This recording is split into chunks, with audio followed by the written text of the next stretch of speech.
कि तुम ये नहीं बोल सकते कि वो इज्तिमा का नहीं, इज्तिमा का ही है वो इज्तिमा का ही है, ये माना। और फिर उसमें तुमको इस बात का टैक्स ही है, तो सिर्फ तुम्हारे अब्बा का नाम लिखकर भी उसके ऊपर लोगों को चलवा देते हैं, तो फिर बोलना सिर्फ टैक्स ही है। एक एक करके अपने पूरे दांत तोड़ दिए कि आपको इल्म ही नहीं था कि रसूलुल्लाह का कौन सा दांत शहीद हुआ। शाह अब्दुल हक मुहद्दिस दहलवी ने भी इसको लिखा अपनी किताब में कि नबी अकरम सल्लल्लाहु अलैहि वसल्लम के दांत का जो शहीद होना जो कहा गया है, वो पूरा दांत नहीं शहीद हुआ था, बल्कि दांत का थोड़ा सा हिस्सा टूटा था। तो उनके यहाँ ये है कि रूहें भटकती है, आत्माएं होती है, वो भटकते रहती है, तो उससे जोड़कर ये कुछ पैदा किया गया।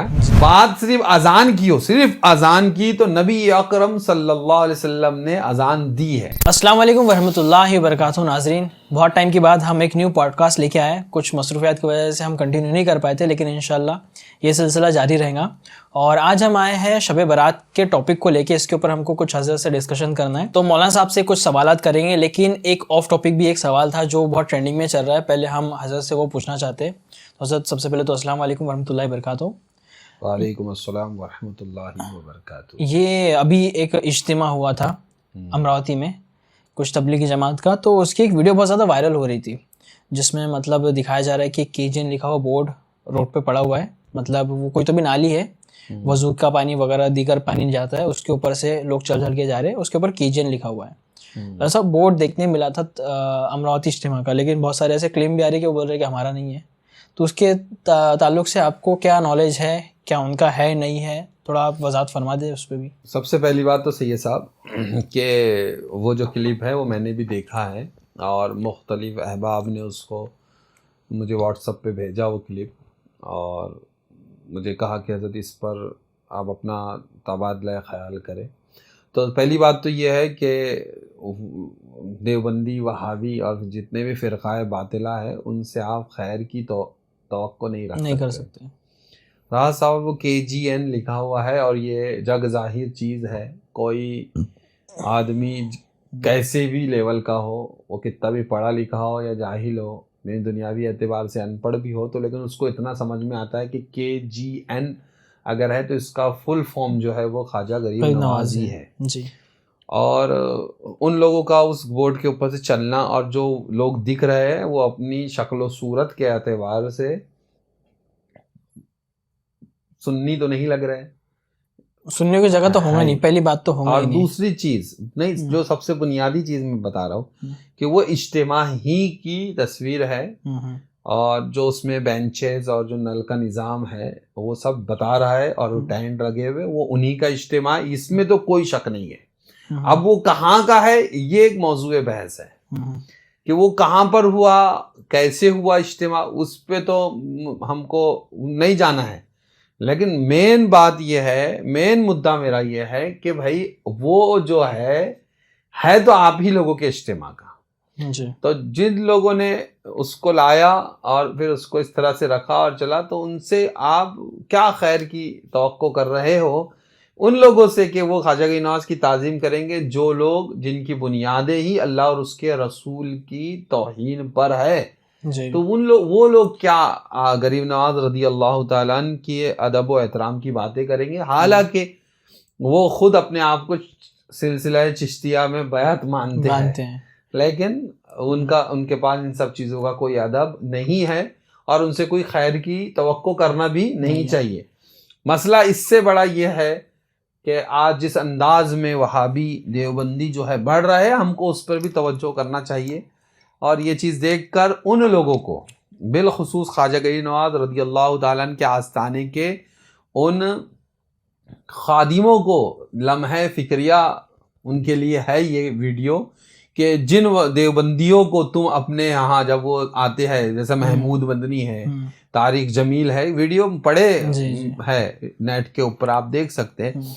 ये जब जाते हैं वहाँ पर तो बाकायदा ये उनकी आवभगत पूरी करते हैं, है ना। वो दुश्मने ख्वाजा गरीब नवाज है और वो इनसे बड़ी मोहब्बत का इजहार करते हैं, तो उनको इस मामले को दिखाना चाहिए और उनसे कहना चाहिए कि अब बोलो, तुम्हारे यहाँ सलाम रज़ा पे पाबंदी है, मगर ये जो जिनको तुम गले लगाते हो उनके ये अमल है जी। तो अब उनसे पूछना चाहिए, और सरवर चिश्ती से पूछना चाहिए उसको भेजकर तो भैया इसके ऊपर तेरा मुंह खुलेगा या नहीं खुलेगा। लेकिन वो नहीं खोलेंगे ना, उनको इन सब चीज़ों से क्या लेना देना। तो कुछ तबलीगों से पूछा गया था तो कि मतलब वो आपके अमरावती इज्तिमा में ऐसा ऐसा हुआ। सबसे पहले वो लोग ने ये रद्द किया कि वो अमरावती इज्तिमा का नहीं है, लेकिन उसकी भी वेरिफिकेशन की कई सारी वीडियोस है। एक चैनल है उसके ऊपर उसने दोनों वीडियो डाला है। जो वो लोग वजू खाना सब बना रहे थे ना, तो उसके अंदर जिसके ऊपर बैठते जो स्टूल होता है प्लास्टिक का, जो नल की जो लाइन है, जो गड्ढे खोद रहे हैं, वो भी दिखा रहा है। वो बाद में दूसरी वीडियो बनाता है कि ये वीडियो यहाँ का नहीं है, जबकि वो वीडियो में वो वजू खाना भी दिख रहा है बाकायदा से। तो पहले तो रद्द उसने वो कर दिया और वो मानने को तैयार नहीं। दूसरा रद्द ये कि वो किसी सुन्नी ने उसका बोलने का अंदाज कैसा था, हमारे किसी बरेली भाई ने बदमाशी किया करके, ये उनका एक अंदाज था। नाउज़ुबिल्लाह मिन ज़ालिक। तो चलिए वो भी अपन ने उसका भी आंसर दे दिया, झूठ के सिवा कुछ भी नहीं है। हाँ। तीसरा उनका बोलना कि यार सिर्फ टेक्स्ट ही तो लिखा है, हाँ। कुछ टेक्स्ट ही लिखा है, उससे भी क्या करना। एक बात तो ये तो जग जाहिर है कि तुम ये नहीं बोल सकते कि वो इज्तिमा का नहीं है, इज्तिमा का ही है वो इज्तिमा का ही है। ठीक है। दूसरी चीज, जो तुम्हारा ये तुम दावा पेश कर रहे हो कि ये किसी बरेलवी ने किया होगा, मैं कहता हूँ ये हरकत अहले सुन्नत से गरीब अनपढ़ से अनपढ़ भी बंदा होगा, वो ऐसी हरकत हरगिज नहीं कर सकता। हाँ, ये अहले सुन्नत का खासा है कि वही बुजुर्गों का अदब करते हैं जैसा कि उनका अदब करना चाहिए। तो ये बात है। फिर रहा सवाल सिर्फ टैक्सी है ना, है ना, तो आपको मैं बताऊं जो ये कागज होता है ना, नहीं ये कागज जो होता है ना, कागज, तो इससे हाथ पोंछना भी मना है। अच्छा। उसकी वजह ये है कि ये इल्म के हासिल करने का जरिया है जी, समझे, तो इसकी ताजीम जरूरी है। तो इससे हाथ पोंछना भी जो है मना है हमारी शरीयत में। अच्छा। समझ में आया। तो एक चीज जिस पर कुछ लिखा हुआ है उसको आप पैरों से रोंद रहे हो तो ये मना है जी। समझ में आया, ये मना। और फिर उसमें तुमको इस बात का टैक्स ही है। हाँ, तो सिर्फ तुम्हारे अब्बा का नाम लिखकर भी उसके ऊपर लोगों को चलवा देते हैं, तो फिर बोलना सिर्फ टैक्स ही है। तो ये बेअदबी की आला तरीन, दिल की खबासत जो है किसी ना किसी शक्ल में जो है वो बाहर आई जाती है। तो इनसे बचने की कोशिश करना चाहिए, बिल्कुल करे। और अगर इनसे नहीं बचेंगे तो ये बेअदबी बनाएंगे। जी बिल्कुल। हाँ, बाअदब ये नहीं बना सकते कभी भी। इनके यहाँ सिर्फ दिखावा है और अदब के नाम पे इनके यहाँ कुछ भी नहीं जी। और हजरत लेकिन एक चीज देखी गई, किसी ने बोला नहीं, लेकिन ये टॉपिक पे भी किसी ने नहीं बोला, कोई आलिम ने कहीं मेरे को ये किसी को भी नहीं पता चली है, जबकि वीडियो तो वायरल हो गई। अहले सुन्नत का ये बहुत बड़ा आलमिया है, बहुत बड़ा आलमिया है कि हम उन मुद्दों पे ज्यादा बात करते हैं जो हमारे आपसी हो। जी, समझ में आया। लेकिन हम उन मुद्दों पे बात नहीं करते जो अवाम से मुंसलिक हो और अवाम की अकीदतें जिनसे जुड़ी हुई है। अमरावती इज्तिमा जिस वक्त हो रहा था जी, जिस वक्त अमरावती इज्तिमा हो रहा था, सेम उसी टाइम में हम आपस में उसी इलाके में, बरार के इलाके में लड़ रहे थे कि फला को मुफ्ती आजम महाराज क्यों बनाए, और तुम अगर उनको बुलाएंगे तो हम तुम्हारा बाइकआउट करेंगे, और ये बाइकआउट खेला जा रहा था। समझ में आया। तो जहां वो इज्तिमा को बिल-इत्तिफाक आप भी साथ में थे उस दिन मेरे, और मैं भी था आपके साथ, जब हम वहां से पीर के दिन गुजरे हैं, बालापुर हम जा रहे थे खानकाए नक्शबंदिया, तो हमने जो भीड़ देखी है, तो उसके बाद तो इन लोगों को, जितने भी जो आपसी इंतशार में पड़े रहते हैं ना, इन लोगों को तो चुल्लू भर पानी में डूब के मर जाना चाहिए कि तुम्हारे बरार के अंदर वहाबियों का इतना बड़ा, देवबंदियों का इतना बड़ा इज्तिमा होता है, तुम उसके सद्देबाब के लिए तुम्हारे पास में टाइम नहीं है। हाँ, मगर अपने ही लोगों की टांग खींचने के लिए तुम्हारे पास पूरा टाइम मौजूद है। बिल्कुल समझ में आया। तो ये एक दर्द की बात है, हमारा दर्द है, तो हम बोल रहे हैं कि तुमको सिर्फ यही आता है कि इसकी टांग खींचो, उसकी टांग खींचो, लेकिन वहाबियों के सद्देबाब के लिए, देवबंदियों के सद्देबाब के लिए अब तुम्हारे पास टाइम नहीं बचा, तुम आपस में ही उलझे पड़े रहो। जी, चलिए खैर, ये तो मौजू कभी टॉपिक खत्म ही नहीं होगा। हाँ। हमको हमारे मेन मौजू पे बात करना है। तो नाजरीन, हम लोग के कुछ सवालात है, जैसे कि शब बारात के ऊपर अपन डिस्कशन करने वाले थे। तो शब बारात के दिन एक चीज़ बहुत ज़्यादा मशहूर होती है कि हज़रत उवैस करनी रज़ियल्लाहु ताला अन्हु के इससे ताल्लुक़ से कि हुज़ूर सल्लल्लाहु अलैहि वसल्लम के जो जंग में दांत टूट गए थे, दंदान मुबारक, तो हज़रत ने भी इनको पता नहीं था कि कौन सा दांत टूटा, तो इन्होंने अपने सारे दांत तोड़ लिए, वो मतलब उखाड़ के निकाल लिए, और उसके बाद फिर अब इनको खाने के लिए क्या खाएंगे, दांत अगर टूट गए तो फिर उसके लिए हलवा बनाया गया, मीठा हलवा। तो हमारे इधर ये हमारे आसपास में ये चीज़ देखी जाती है कि सहल लोग ये चीज़ फॉलो करते पैटर्न। तो इसकी कितनी हकीकत है और क्या ज़रूरत है हमारे आवाम को जानने की कि ये करना चाहिए नहीं करना चाहिए, ये सारी चीज़ें, तो थोड़ा सा इस पर भी क्लियर कर दे टॉपिक। और उसके लिए एक चीज और है, अब वो हलवा तो था ही, उसमें केला भी आ गया, कि केला भी वो टाइम पे मतलब इन्वेंट हुआ जब ये चीज हुई, ताकि वो उनको खाने में चबाने में आसानी हो। तो ये चीजें मशहूर है अवाम में। देखिए, पहली बात तो हम शुरू करते हैं हलवे से। जी तो इस रात में हलवे पे अक्सर हमारे यहाँ फातिहा होती है। जी।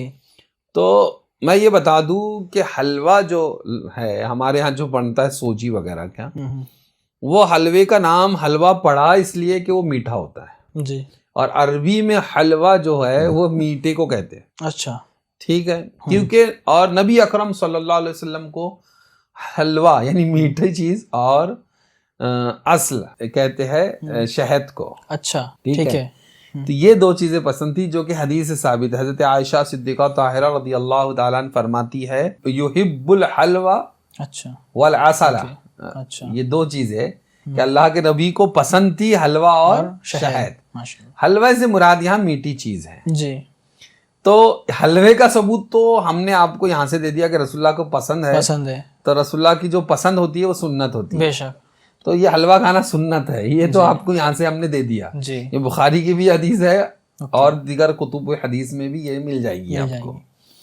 लेकिन यहाँ से उसको रिलेट करना, रिलेट किया। देखिए, फातिहा जो हमारे यहाँ होती है अक्सर जी वो मीठी चीज पर होती है, जी, इसलिए हलवा है वहां पर। समझ में आया? अब वो जो हमारे बुजुर्गों ने हलवा शुरू किया ना, तो वो उसकी वजह से मीठी चीज कोई भी हो। और आज भी कोई जरूरी नहीं है कि आप इस शब बारात को हलवा ही बनाकर फातिहा दे, ये जरूरी नहीं है। आप कोई भी मीठी चीज पर फातिहा दे सकते हैं। अच्छा। अब लेकिन हलवे को हजरत अवैस करनी रज़ियल्लाहु ताला अन्हु से मर्ज करना, ये एक मुद्दा है। हाँ, है ना? ठीक है।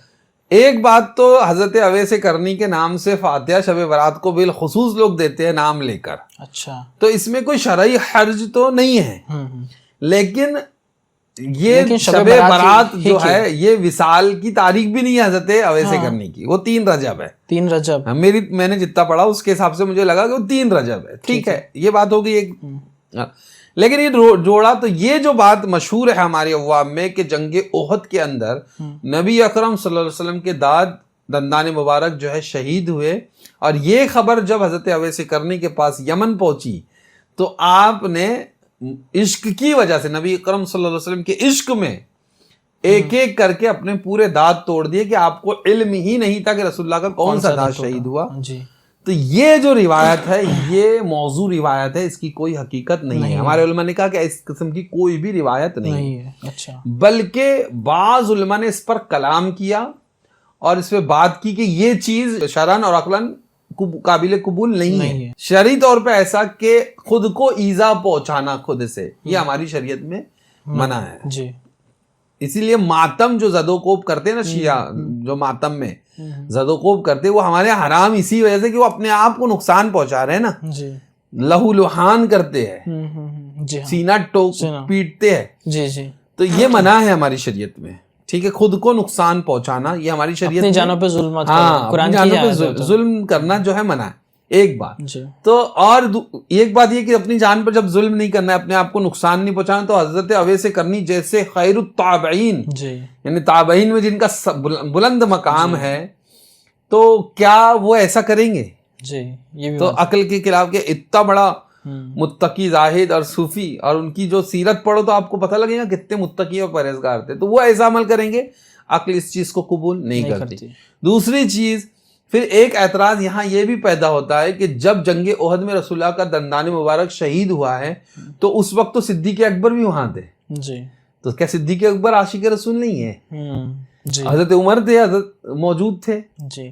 तो मौलाए कायनात मौजूद थे। दंदान मुबारक शहीद हुए या नहीं हुए? हाँ, वो उस पे भी मैं आ रहा हूँ। कोई एक कोई 3 बोलता है। नहीं, उस पे भी मैं आ रहा हूँ कि ये इतने सारे सहाबा इकराम के जंगे ओहद वो है जी कि जिसमें 70 सहाबा शहीद हुए जी। ठीक है, जिसमें रसूलुल्लाह के चचा भी हैं।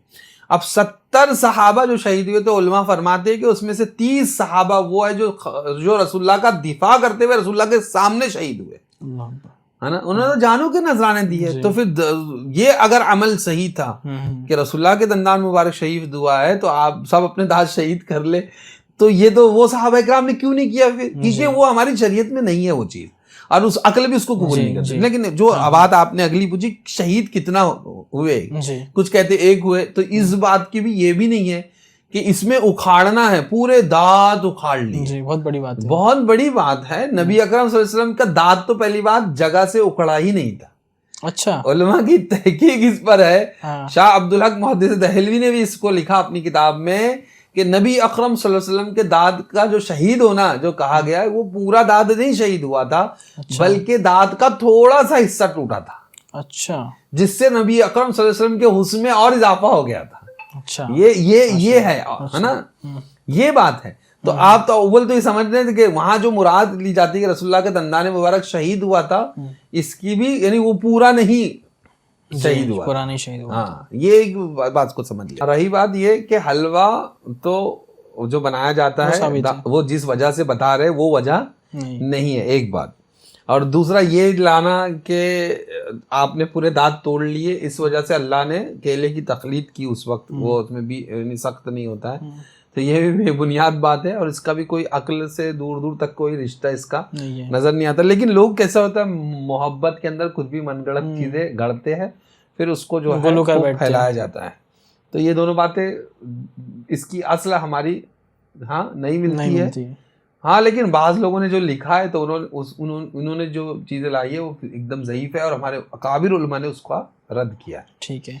उसके अलावा एक चीज़ और देखी जाती है, जैसे फॉर एग्जांपल अभी शाबान जो है अपनी, जो शाबान चल रहा है, ठीक है, और शब बारात अभी आने वाली है। अगर उस शब बारात से 12-15 दिन पहले, 10 दिन पहले किसी की डेथ होती है तो देखा जाता है वो लोग बोलते हैं जल्दी से मिला दो, वो 40वां कर लो उसका जो भी मैयत है, ताकि वो इसमें हो जाएगा, नहीं तो बेचारे भटकते रहेंगे, क्या हो उनका क्या नहीं। ये चीज़ें भी थोड़ी सी है हमारे इसमें। तो 40वें का कैसा, मतलब क्या इसका भी मतलब उस तो एक तो बहुत बड़ा टॉपिक हो जाएगा, वो भी उसके ऊपर भी पॉडकास्ट बनाना पड़ेगा अपने को। लेकिन थोड़ा सा आप आसानी बता दीजिए 40वें का क्या है। हाँ, उसको हम शॉर्ट में समझा देते, सिर्फ शॉर्ट में, बिल्कुल ज़्यादा उसको फैलाते नहीं है। ये मिलाना जो है, मुर्दों को मिलाना पड़ता, तो आप क्या मिलाएंगे, मौत ने तो उनको मिला दिया जहां मिलाना था, ठीक है। तो ये लफ्ज ही बड़ा अजीबो गरीब है। रहा सवाल ये कि 40वें दिन हमारे यहाँ 40वां होता है, तो लोग अगर 40 होने के और शब बारात आ गई तो उसके पहले बड़ी शिद्दत के साथ में इसकी तरफ ध्यान देते हैं कि नहीं, पहले ही हमको जो है 40वां कर लेना है, और वो करते हैं। अच्छा, तो इसकी कोई असल नहीं है। 40वें दिन की जो चहलुम हमारे यहाँ होता है अहले सुन्नत व जमात में, तो उसकी जो दलाइल और उसकी जो वो जो मौजू है वो अपनी जगह है। तो वो 40 दिन ही होगा, 40वें दिन ही वो चहलुम होगा। हाँ, मगर फातिहा आगे पीछे हो सकती है, लेकिन इसको एकदम लाजिम पकड़ना कि शबे बारात में हमको मिलाना है, नहीं तो उनकी रूह भटकते रहेंगी, तो ये सब बेबुनियाद बात है, इसकी कोई असल नहीं है। लेकिन वो क्या है कि रूहों का भटकना जी, ये यहाँ इंडिया जो है ना, इंडिया यहाँ जो मुशरिकीन है जी, तो उनके यहाँ ये है कि रूहें भटकती है, आत्माएं होती है, वो भटकते रहती है, तो उससे जोड़कर ये कुछ पैदा किया गया। जबकि हमारा कॉन्सेप्ट जो है आलम अरवाह हो, आलम बरज़ख को लेकर जो है वो कुछ और है। और रूहें मौत के बाद कहाँ जाती है, उस पर हमारे उलमा ने किताबें तक लिख डाली पूरी, और आलम बरज़ख क्या है उस पर सब कुछ लिखा जा चुका, किसकी रूह कहाँ रहेंगी, कैसे रहेंगी, वो तो अल्लाह बेहतर जानता है, समझ में। तो ये भटकना भुटकना ये जो है सब, ये जो है जो हमारी हिंदुस्तानी कल्चर है उसमें से आई हुई है ये। अच्छा, समझ में आया। और बाकी इसकी कोई असल नहीं है। 40वें दिन फातिहा लेकिन देना है, ठीक है, उस दिन एहतिमाम करना चाहिए, उसकी अपनी वजह है। वो हम कभी 40वें के और मैयत के ऊपर, हाँ, मैयत के ऊपर जो टॉपिक लेंगे उसमें भी कवर कर लेंगे इंशाल्लाह, क्योंकि उसमें भी बहुत सारी खुराफात है, बहुत ज़्यादा होना चाहिए। बिल्कुल बिल्कुल। और अक्सर एक चीज़ ये देखी गई है, शब बारात के दिन मगरिब के बाद जो ना मस्जिद में एहतिमाम होता है 6 रकात का, कि 6 रकात आपको पढ़नी चाहिए, और हर रकात के बाद सूरह यासीन शरीफ भी पढ़ा जाता है उसकी फजीलत के लिए। और बाकी जो लेडीज़ होती है घर में, उनको भी बोलते 6 रकात पढ़ो, सूरह यासीन पढ़ सकते तो पढ़ो, नहीं तो मत पढ़ो। तो इसके ऊपर बताइए, जो ये सब तो हमने स्टार्टिंग में बात किया जो चीज़ नहीं करनी चाहिए, तो उसे ये भी बता दीजिए ये जो करते हैं। हाँ, देखिए अब इस पर भी जो मेरा जो मौक़िफ़ है वो थोड़ा सा हटकर है दूसरों से। इसी वजह से हम थोड़े से मुतशद्दिद है जी हम लोग। मैं कहता हूँ, मैंने भी 8 साल इमामत की है, बाकायदा एहतिमाम होता है। लेकिन देखिए आप, मैं जो यहाँ पर इसके ताल्लुक से जो भी मामलात है सब जगह हो रहे हैं। हर अहले सुन्नत की मस्जिद में होता है कि 6 रकात नमाज पढ़ना है जी, जिसमें हर रकात के बाद 2 रकात के बाद में सूरह यासीन समाअत करनी है। जी। तो पहला वो 3 वजूहात की वजह से, दराजी उम्र के लिए और रिस्क में कुशादगी के लिए और बलाओं और आफात से बचने के लिए। लेकिन ये है, होता है, हमारे उलमा ने कहा तो हम कर रहे हैं जी। लेकिन यहाँ सवाल मेरा दूसरा है। अच्छा, अपने पुतले में वो तो करना है, करेंगे सब जी। मस्जिद पैक रहती है उस टाइम हाँ, लेकिन मैं आपने किया किसी और मकसद के लिए, लेकिन मैं जवाब कुछ और दे रहा हूँ। अच्छा, वो तो करना चाहिए, कर रहे हैं ना, सब जाते हैं। लेकिन मेरा ये कहना है कि ये नफिल है। नफिल के लिए पूरी मस्जिद आपने भर जाती है, आपने पूरी मस्जिद नफिल के लिए भर दी और फर्ज के लिए वो खाली हो जाती है। आप देखिए मगरिब में मस्जिद भरी होती है और ईशा में मस्जिद खाली होती है। तो हमारे उलमा फरमाते हैं कि अहले सुन्नत में अवाम जितने आमाल कर रही है उनको करने देना चाहिए, रोके भी ना उससे। अच्छा, हाँ बिल्कुल आप कीजिए, मगर आप फर्ज का एहतमाम ऐसा क्यों नहीं कर। लेकिन उसकी वजह यह है कि हमारी अवाम हर चीज में बेनिफिट तलाश करती है दुनिया का। समझ में आया? तो ये जो 3 सलाम के साथ में जो 6 रकात है ना, मतलब इसमें आपका मतलब छुपा हुआ है। इसलिए आप दौड़े दौड़े भाग रहे हैं मस्जिद को कि उम्र में दराजगी, उम्र बढ़ जाएगी, रिस्क में कुशादगी जाएगी, दुनिया उम्र बढ़ेगी दुनिया है, रिस्क बढ़ेगा दुनिया है जी। और अफात और बलाहत से तुम महफूज रहोगे दुनिया है। इस वजह से आप जमा। उसी तरह आप देखिएगा 10 मुहर्रमुल हराम को आशूरे के दिन सुबह ही से मस्जिद किया, वो दुआ पढ़ लेंगे या सुन लेंगे तो 1 साल का बीमा, तो ये क्या है उसके। तो मेरे अजीजों, जितना काम हमने नवाफिल के लिए एहतमाम ये कर रहे हैं, उसी तरह हमको जो है फराइज के लिए भी करना चाहिए। ठीक है। और एक चीज जो सवाल अभी एक बच्चे ने किया है कमेंट के अंदर, किसी ने मुझे कमेंट किया है। अच्छा, कोई एक हमारी क्लिप के शॉर्ट्स के ऊपर एक कमेंट आया कि नफिल नमाज जो होती है उसको जमात के साथ पढ़ सकते हैं। अच्छा, तो इसको लेकर भी हमारे यहाँ थोड़ा सा मुख्तलिफ राय है। लेकिन जितना एहतमाम जमात से पढ़ने के लिए, नफिल के लिए आप शिद्दत से सवालात करते हैं लोग, है ना, मैं उसके ऊपर उस जवाब के लिए अलग से क्लिप बनाने वाला हूँ, उसका जवाब दूंगा। लेकिन आप फर्ज के नफिल नमाज के लिए इतना आप सोच रहे कि नफिल जमात के साथ पढ़ना कि नहीं पढ़ना, लेकिन भाई जो चीज जमात के साथ पढ़ना है वो फर्ज है, पहले उसका एहतमाम करें। हमारे अहले सुन्नत में इस चीज की बहुत कमी है कि अवाम लामानी चीजों के पीछे बहुत तेजी से दौड़ती है और जिसमें मानी खेज बातों की तरफ हमारा ध्यान नहीं होता है। तो इस पे हमको तवज्जो करनी चाहिए। अब आपने ये सवाल निकाली तो हम आपको और थोड़ा सा फंसाना चाहेंगे यहाँ पे। कि जैसे कि नफिल नमाज जो होती है वो जमात के साथ नहीं होती, ऐलान अगर हो गया तो जमात के साथ नहीं होंगी, ये हमने सुना है, जिसका आंसर हमको मिला। शबीने में ऐलान किया जाता है कि कल शबीना है रमजान में और आइए, और वो भी नफिल नमाज होती है, रात भर नमाज पढ़ी जाती है, और वो ऐलान होने के बाद उसको मिलके पढ़ते हैं। तो इसका भी जवाब इंशाल्लाह बाद में दे दीजिए अगर अभी ना हो तो। ये जमात के नफिल का जमात के साथ पढ़ना, हाँ, ये एक सवाल, और आपका ये शबीना, हाँ, शबीने वाला सवाल, इंशाल्लाह रमजान से पहले जी इन दोनों का जवाब तैयार करके या तो पॉडकास्ट में जिसको लेकर आएंगे जी, अगर पॉडकास्ट में ना मुमकिन हो सके तो क्लिप बना के इंशाल्लाह, क्योंकि इसको लेकर हमारा जो मौक़िफ़ है, हम क्योंकि अवाम के दरमियान रहते हैं जी, तो हमको सब समझ में आता है शबीने में क्या होता है यहाँ पर, वो हमको सब मालूम है। हमने एक आलिम साहब से सवाल कर लिए तो उनके पास आंसर तो नहीं मिला हमको, मिलेगा कैसा आपसे, मिलेगा कैसा, वो है ना, मैं उस पर तो आला हज़रत को कोट करेंगे हम, फिर कहाँ भागेंगे आप जी। हाँ, इसलिए मुझे आते हैं उलमा के भी कमेंट्स आते हैं कि हर बात नहीं बताई जाती मौलाना, लेकिन कब तक कुछ आप छुपा के रखेंगे। नहीं, अब तो बात तो करना ही पड़ेगा खुल के। जब आवाम इतनी होशियार हो गई है, आवाम को इतनी चीजें समझ में आ रही, मसले मसाइल, तो उसको छोड़ भी तो नहीं सकते, नहीं तो वो दूसरी जगह जाएंगे, यार वो लोग तो सही करते हैं। हाँ, लेकिन एक चीज है, मैं हर चीज के बाद में ये बात कहूंगा कि अगर अवाम जितना भी अमल कर रही है उनको अमल करने देना चाहिए, वैसे ही वो बेअमल है, बस उसके अंदर ज्यादा गुलू ना करे, हाँ, गुलू ना करे, एकदम उसमें वो ना कर ले, और बिदात को उसके अंदर शामिल ना करे, उसको एकदम लाजिम पकड़ के ना रखे जी, समझ में आया। तो कहीं ऐसा ना हो, ये चीज खदशा होता है कि आगे जाके लोग उसको लाजिम पकड़ने लगे, यानी जरूरी समझेंगे इस चीजों को, इसलिए उसको उसकी जगह पर रखकर जो उसकी हैसियत है वहां रख कर बात करनी चाहिए, लेकिन हमारे यहाँ अक्सर नहीं होता है उस पर। एक लास्ट सवाल ये भी ऑफ टॉपिक है, लेकिन हम चाहते हैं कि एक थोड़ा सा डिस्कशन हो जाए। किसी ने मतलब रील पे शॉर्ट पे एक ये वीडियो बहुत ज़्यादा वायरल हो रही थी, एक कोई तो भी शख्स था, उसने ये कहा कि रसूलुल्लाह सल्लल्लाहु अलैहि वसल्लम ने सारे काम किए, सिर्फ एक ऐसा काम है जो उन्होंने नहीं किया। आप कमेंट करके मुझे बताइए वो कौन सा काम था। वो वीडियो देखने से हमको समझ में आ गया कि वो अपना जो क्या बोलते हैं रिटेंशन रेट जो है कमेंट वगैरह का, वो बढ़ाना चाहता था वो। तो लोग वहाँ पे कमेंट वगैरह करना शुरू कर दिए। तो उसके अंदर उसने जवाब ये दिया लास्ट में कि अजान ऐसी चीज़ है जो हुजूर ने सल्लल्लाहु अलैहि वसल्लम ने अजान नहीं दिया। अगर वो अजान दे देते तो सारी चीज़ें मस्जिद में आई थी नमाज़ पढ़ने। ये एक बहुत चलता है, तो इसको भी थोड़ा सा क्लियर कर दीजिए। हाँ देखिए, ये जो सोशल मीडिया की जो बीमारी है ये बड़ी अजीब है। यहाँ पर हर ऐरा गैरा नत्थु खैरा जुम्मन खैराती जो है अपने आप को दीनदार प्रेजेंट करने के लिए ऐसी चीजें लाता है और उसको लगता है ये सनसनी खेज चीज है और इससे मैं जो थोड़ा सा ऊपर चले जाऊंगा, इसलिए वो लाता है। इसलिए उसने कहा कि पूरा इंस्टाग्राम वालों को चैलेंज। अच्छा, हाँ, ये जुमला उसका खुद मुझे बड़ा अजीब लगा। आपने भी देखी? हाँ, मैं देख चुका उसको। तो वो पूरे इंस्टाग्राम वालों को चैलेंज कर रहे हैं। भाई आप पहले आप इसकी तहकीक कर लेते, क्या हुजूर ने अजान दी है कि नहीं दी है जी। तो हमारा मौक़िफ़ ये है कि नबी अकरम सल्लल्लाहु अलैहि वसल्लम ने अजान दी है, तो उस पर थोड़ा सा तबसरा मैं कर देता हूँ जी।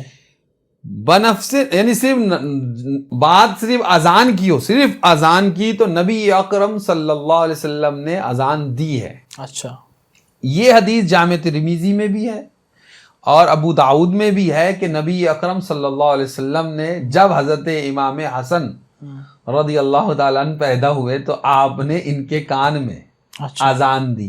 तो अजान देना तो साबित हो गया, समझ में आया जी। तो आपका ये दावा कि कौन सा काम नहीं किया अजान, वो तो वैसे ही खारिज हो गया जी। ठीक है, अजान दिया ये सही हदीस से साबित है कि रसूलुल्लाह ने हज़रत इमाम हसन रज़ियल्लाहु ताला अन्हु के कान में अजान दी है। और एक रिवायत के मुताबिक इमाम हुसैन के भी कान में आपने अजान दी। ऑब्वियसली दोनों के इसमें दिए होंगे बच्चे, हम कबूल भी कर सकते हैं, हुई होंगी, अजान दी है रसूलुल्लाह, ये साबित हुआ। एक बात। अब सवाल यहाँ ये हो रहा है कि वो कहते हैं कि पूरी मस्जिद में पूरे कायनात आ जाती है नमाज पढ़ने, तो वो मुराद वो नमाज की अजान की हो रही है, नमाज के लिए जो अजान दी जाती है उसका है, उसका हो रहा है। तो अगर उसकी भी अगर आप बात कर रहे हैं तो इसमें भी दो कौल है, बाज ने कहा 3 कौल है। अच्छा, लेकिन इसमें भी 2 है। 2 ये है कि बाज कहते हैं कि नहीं अजान दी है रसूलुल्लाह ने, और बाज कहते हैं कि नहीं दी। लेकिन जो कहते, हम कहते वालों पर चल रहे हैं सिर्फ अभी। ये हदीस जामे तिर्मिज़ी के अंदर मौजूद है, किताबुस सलात के अंदर, कि नबी अकरम सल्लल्लाहु अलैहि वसल्लम ने एक सफर के मौके पर अजान दी है। अच्छा, समझ में आया, अजान दी है। ये जामे तिर्मिज़ी की हदीस किताबुस सलात के अंदर मौजूद है। अब रहा सवाल, इस टॉपिक पर पूरा बहस हो सकती है अच्छी खासी, कि जो लोग ये कह रहे हैं कि रसूलुल्लाह ने अजान नहीं दी, तो उनकी अपनी दलाइल है। जो कहते हैं कि दी है तो उनकी अपनी दलाइल। लेकिन अब हम जहां बैठे हैं जी, तो इमाम अहले सुन्नत इमाम अहमद रज़ा फाज़िल बरीलवी रज़ियल्लाहु ताला अन्हु का यही मौक़िफ़ है कि नबी अकरम सल्लल्लाहु अलैहि वसल्लम ने अजान दी है। ओके, समझ में आया। अब ये चैलेंज बाजियां करना और उनको लगना कि बस हमारे हाथ बहुत बड़ी शय आई है, ऐसा नहीं है। ये मसला जो है उलमा के दरमियान जो है मुख्तलिफ भी है, लेकिन ज्यादा मजबूत दलाइल जो है वो वाज़े हदीस मौजूद है जी।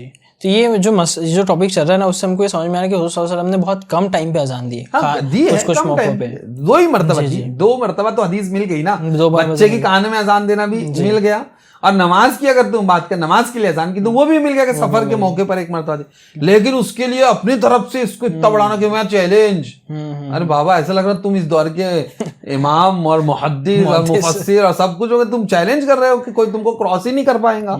एक चीज, अच्छा उसने ये कहा कि इंस्टाग्राम वालों को, तो फिर वो सही है, फिर वहाँ वैसे ही लोग हैं, दरअसल सोशल मीडिया होता है ना वहाँ पे। हाँ, तो भाई मेरे भाई दीन जो लेना है वो उलमा ही से ले, आप इल्म वालों से ले। और यहाँ हर शय जो मिलती है वो जरूरी नहीं है, बल्कि मेरे जहन में एक चीज आती है कि एक नायब इमाम साहब है, उन्होंने भी शायद कहीं सोशल मीडिया पे ये चीज सुन ली, तो उन्होंने जुमा में तकरीर में दे मारा, अल्लाह अकबर। बाद में उनको कहा गया भाई आप अहले सुन्नत से मसला के आला हज़रत वाले, हमारा मौक़िफ़ तो ये है। समझ में आया? अच्छा। तो फिर उनके समझ में आई बात वो, लेकिन लोग कहीं से भी कुछ भी उठाकर दे देते हैं, तो सोशल मीडिया का इस्तेमाल इस लेवल पर नहीं होना चाहिए, एक बात।